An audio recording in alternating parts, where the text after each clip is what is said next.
Bom, prezados alunos, espero que estejam todos bem. Esse vídeo caseiro é uma tentativa de minorar os efeitos do nosso calendário que promete nos prejudicar bastante quanto às aulas de segunda-feira.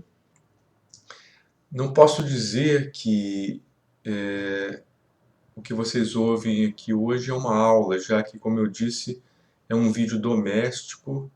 Eu não estou numa sala de aula, não tenho recursos, nem mesmo uma lousa para poder criar alternativas didáticas ao nosso curso.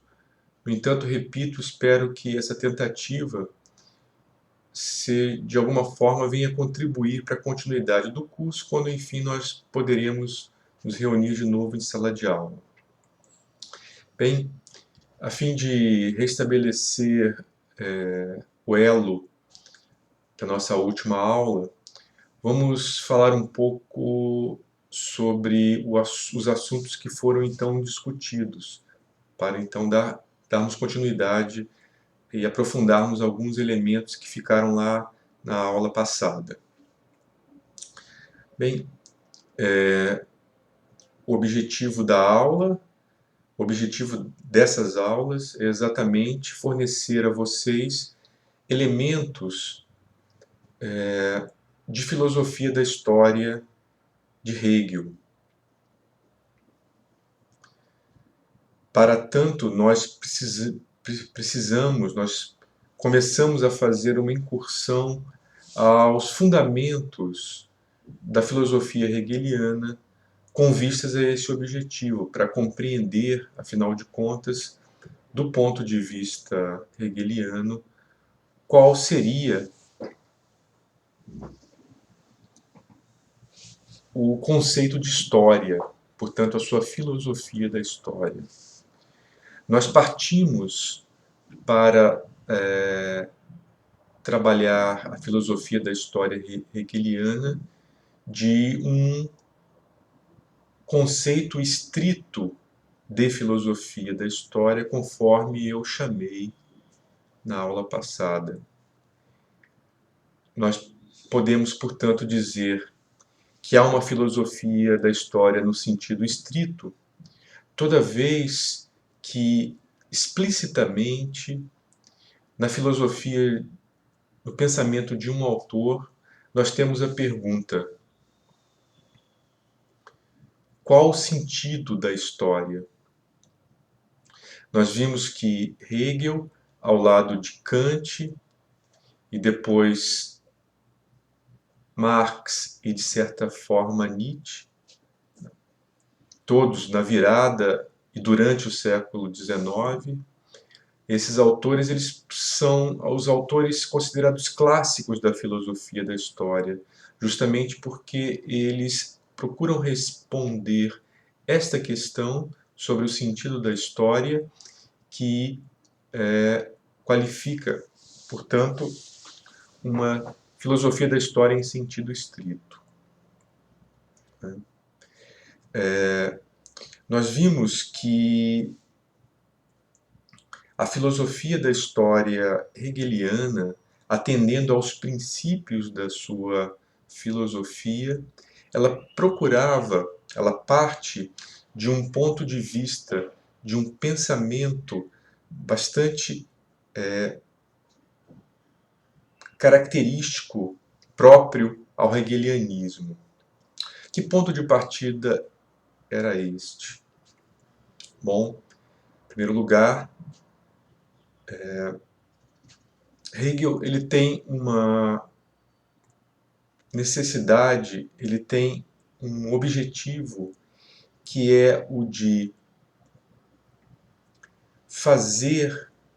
criar um princípio de explicação de toda a realidade, desde da realidade natural, inorgânica e orgânica, até a realidade do indivíduo, particularmente da mente humana, e também, não é, em outro nível, explicar os movimentos coletivos do homem em sociedade, portanto, a explicação histórica. Então, Hegel, embora não seja um filósofo enciclopedista clássico, ele tem essa perspectiva totalizante, explicativa, né?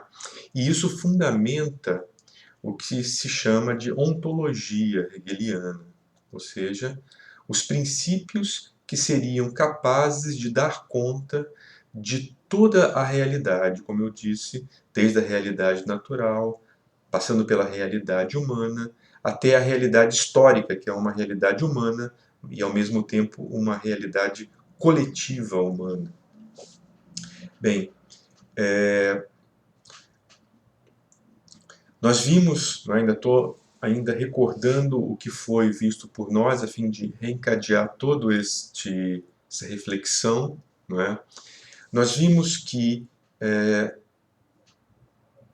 em primeiro lugar, uma filosofia, um pensamento segundo Hegel, tem que criar recursos a fim de dar conta, não é?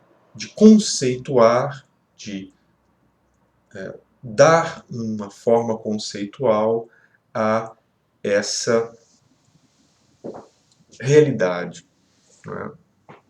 E nós vimos que, segundo o Hegel, toda a realidade é processo, ela está em movimento. Toda a realidade está sujeita ao tempo.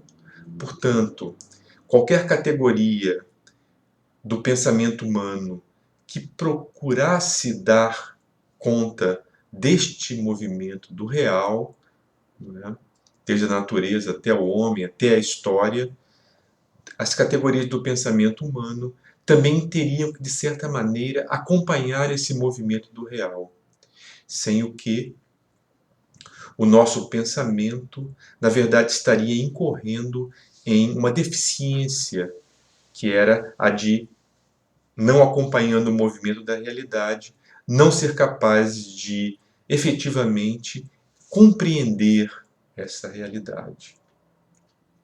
Bom, daí então,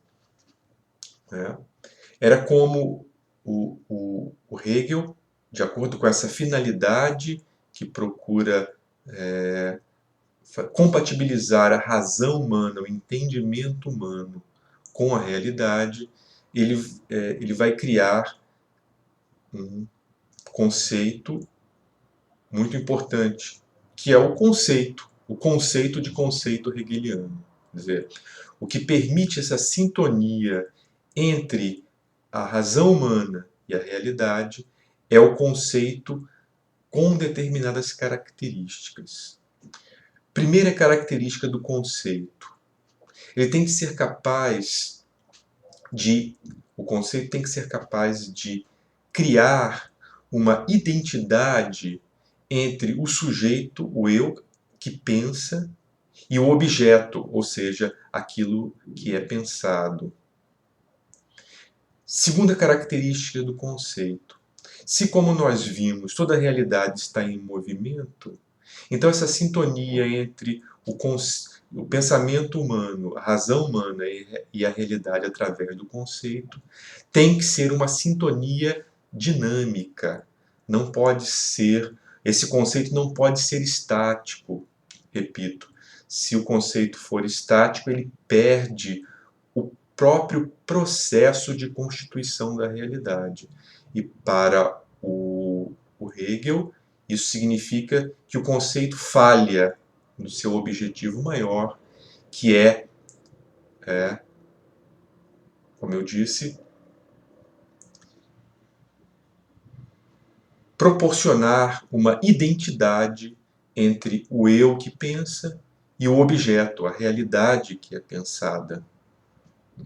Então, o objetivo maior, o problema maior do pensamento hegeliano é o de criar conceitos, ou seja, categorias do pensamento humano que sejam capazes de captar, de sintonizar-se com o movimento da realidade. Bem, para isso, para que o conceito tenha essas características e possa ser uma expressão do nosso pensamento, uma expressão fiel do nosso pensamento sobre a realidade, o conceito tem que essa forma de pensamento, essa forma de pensar hegeliana, tem que obedecer a um método, que justamente é um método que explica como a realidade se move, como ela se processa, como ela se constitui. Esse método, e esse foi o elemento que nós deixamos indicado na última aula, esse método do pensamento hegeliano que orienta o conceito no sentido hegeliano do termo é a dialética. Em primeiro lugar, é necessário dizer que dialética é um termo que tem uma acepção hegeliana própria.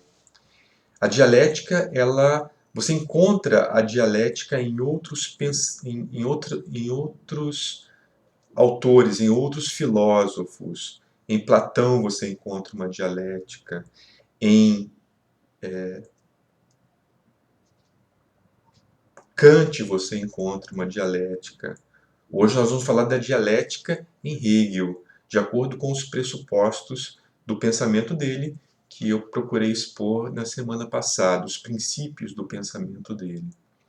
Bem, é óbvio que, apesar do nome, a dialética em Hegel não é, por exemplo, a mesma coisa que a dialética em Kant. Então, se vocês fossem estudar a dialética em Kant, vocês teriam que entender os pressupostos da filosofia kantiana para entender o que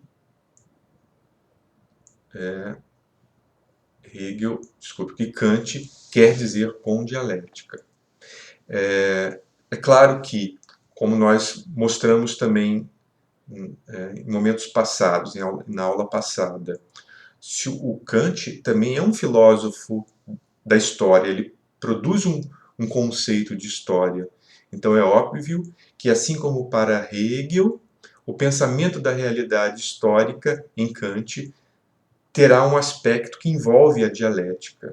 Mas, repito, aí é uma outra configuração da dialética, uma dialética kantiana e não a dialética hegeliana. A dialética hegeliana é a dialética do processo, como nós estamos vendo, para poder obedecer às exigências do conceito segundo Hegel.